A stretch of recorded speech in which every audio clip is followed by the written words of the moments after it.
வணக்கம் மக்களே. மதராசி திரைப்படம் எப்படி இருக்கிறது? வாங்க இந்த பதிவில் பார்ப்போம். அமைதி பூங்காவாக இருக்கும் தமிழ்நாட்டிற்கு அந்த அமைதியை கெடுக்க ஒரு 6 கண்டெய்னரில் துப்பாக்கிகள் வருது.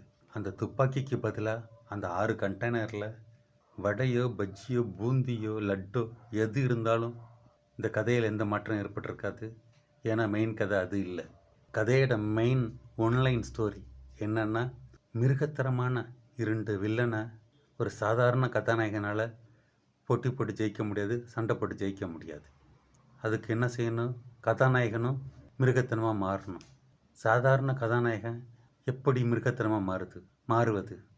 அதுக்கு ஷார்ட் டைம் மெமரி லாஸோ அல்லது டெலிஷன் சிண்ட்ரோமோ ஏற்படணும். அவனுக்கு ஷார்ட் டைம் மெமரி லாஸோ அல்லது டெலிஷன் சிண்ட்ரோமோ ஏற்படுறதுக்கு அவனுக்கு மிகவும் பிடிச்சவங்க அவங்க கண்ணு முன்னாலேயே சாகணும். அதனால் அவனுக்கு ஷார்ட் டைம் மெமரி லாஸோ அல்லது டெலிஷன் சிண்ட்ரோமோ ஏற்பட்டு அவன் மிருகத்தனமாக மாறுவான். அந்த மிருகத்தனமான கதாநாயகியை லவ் பண்ணுறதுக்கு ஒரு சரியான ரீசன் வேணும். அந்த ரீசனும் இருக்குது. அந்த மிருகத்தனமான கதாநாயகி பிரிவதற்கு ஒரு சரியான ரீசன் வேணும். அந்த சரியான ரீசனும் இருக்குது. என்ஐஏ கிட்ட வர்றதுக்கு ஒரு சரியான ரீசன் வேணும்.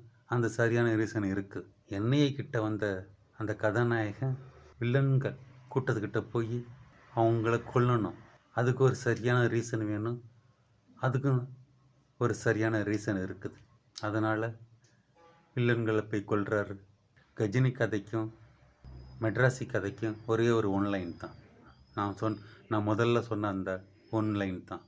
2 மிருகத்தனமான வில்லனை கொல்றதுக்கு ஒரு மிருகத்தனமான கதாநாயகன் வேணும். இந்த ஒன்லைன் ஸ்டோரியை சுற்றி நடக்கிறது தான் கஜினி கதையும் மதராசி கதையும். சரி, படம் எப்படி இருக்குது? ஒரு படம் ரிலீஸ் ஆகிற அந்த காலகட்டத்தை பார்க்கணும். பெரிய பெரிய நடிகர்கள் படமே தொடர்ந்து ஃபெயிலியர் ஆகிட்டு வர அந்த காலகட்டம். அந்த காலகட்டத்தில் ஒரு ஆவரேஜ் படம் கூட ஒரு சூப்பர் ஹிட் படம் மாதிரி தெரியும். வெளிநாட்டுக்கு போய் கண்ட சாப்பாட்டையும் சாப்பிட்டு நாக்கு செத்து போய் நம்ம ஊர் சாப்பாடு கிடைக்காதான்ட்டு நாக்கு ஏங்குற சமயத்தில் சரவண பவன் அப்படின்ட்டு தமிழில் ஒரு போர்டை பார்த்துருந்தா எப்படி இருக்கும்?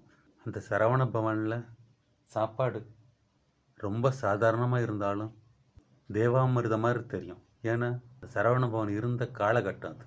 அதே மாதிரி தான் இந்த மதராசி படமும்.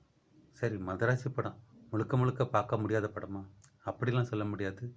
ஒரு ஒன் டைம் வாட்ச் மூவி தான்.